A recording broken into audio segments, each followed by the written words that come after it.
All right, this is an introduction video to my new Diecast channel called Atomic Diecast. Basically, what I want to do for the next few minutes is tell you a little bit about myself, how I got into collecting these cars, and what I hope to accomplish through sharing some of my collection with you all. So I got into Hot Wheels in 1977. I'm going to date myself here. I was 5 years old that year, and my grandfather used to take me to Kmart and places like Toys R Us, and I'd buy a Hot Wheels car.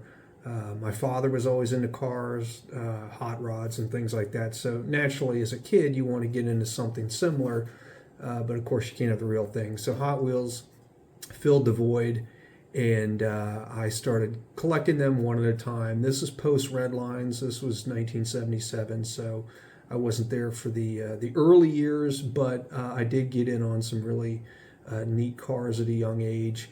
And the one that really captivated me, if that's a word you'd use when you're five, is what you're looking at right now. It's the 1978 Hot Bird. It's actually a 1977 Trans Am. But it came out, I think, in 78. So why was this car important? Well, in 1977, like most kids, I was completely taken by the movie Smokey and the Bandit. It was just the coolest film. They had this Trans Am in it with the big bird on the hood, and, you know, there were car chase scenes. And so naturally, I loved the movie. And then when I found out that there was this car, which I can't remember exactly how I found out there was a version of this in 1978, because this is pre-internet, of course. I wanted one of these Hot Wheels cars, so I would go with my grandfather or my parents to Toys R Us and, you know, Kmart and places like that. And I could never find one of these cars because I think everybody bought them. The movie was that popular. So, anyways, when I would go looking for this car, I'd pick up, you know, my grandfather or mom or dad would say, "Well, you can still get a car," and I'd pick one. And fortunately, I kept all those cars. I kept them in really, really good condition. Unlike my friends, I didn't race them and run them off of stairs and things like that. So they held up beautifully well over the years. I still have them all.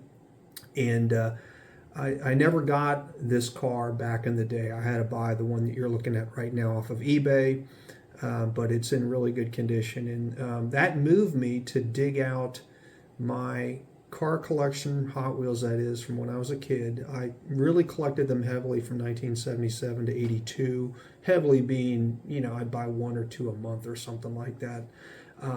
But I kept them all in a carrying case. So I dug them all out. So from 77 to 82, I was really into these cars. And like I said, I took care of my cars back then. I opened them. Everybody unboxed those things. Nobody thought about keeping them in the cards unless you were some really high-end collector, which I sure as heck wasn't at that age. But I dug them all out, and I had about 50 or 60 cars from 1977 to 82, which were in really good condition, like excellent or better, and or mint. And then I went out on eBay and continued to buy mint or excellent condition cars from that era. And I created a little display case, 108 of my favorite castings from that era. And that really got me back into Hot Wheels. So I started collecting in the 70s, got casually back into it in the 90s and early 2000s, and then the early 2010s I really, again, dug out the old collection and started to rebuild that. Some other favorites of mine are I've collected all the cool classics. I think that's a great series that they did back in 2013 and 14. I will probably review some of those cars. My favorite casting is the 55 Bel Air Gasser. I've collected a lot of those. I do have a Candy Striper opened. I know a lot of you are going to cringe at that, but I do. And I've also customized a lot of those, which I'll share with you on this channel. And then the other thing that I collect are Camaros. I've got probably a few hundred, if not 300 different Camaros, all Hot Wheels. You know, every body style, every color combination that I can find. I don't have them all. I don't have like the 95 Treasure Hunt 67 Camaro. I mean, I'm just not willing to pay that for a car, but I've got a lot. So those are some of the things that I'm into. What I plan to review on this channel are not just new cars. I think there's a lot of stuff out there right now which is, you know, all geared towards, you know, RLC cars and treasure hunts and supers and even mainlines. And I will do some modern stuff, but I also will go back and review castings from the 70s and 80s. I'll touch on a lot of the ones from the 90s and 2000s, which sometimes get overlooked. And then, of course, I'll review cars that I like from the modern era. Modern era being, you know, the past 10 years. Unlike a lot of channels, I'm not just going to show you the car and say it's cool or it's, you know, I'm actually going to get into a little bit about the history of the casting, variations, base codes, wheel codes, things like that. I will do a roll test. I think that's something that everybody seems to do nowadays on YouTube with these cars, which is good. I mean, that's what they're supposed to do, is they're meant to roll down a track, and I'll touch on the test track that I'm going to use in a little bit. But I'm also going to get into the actual details of the real car.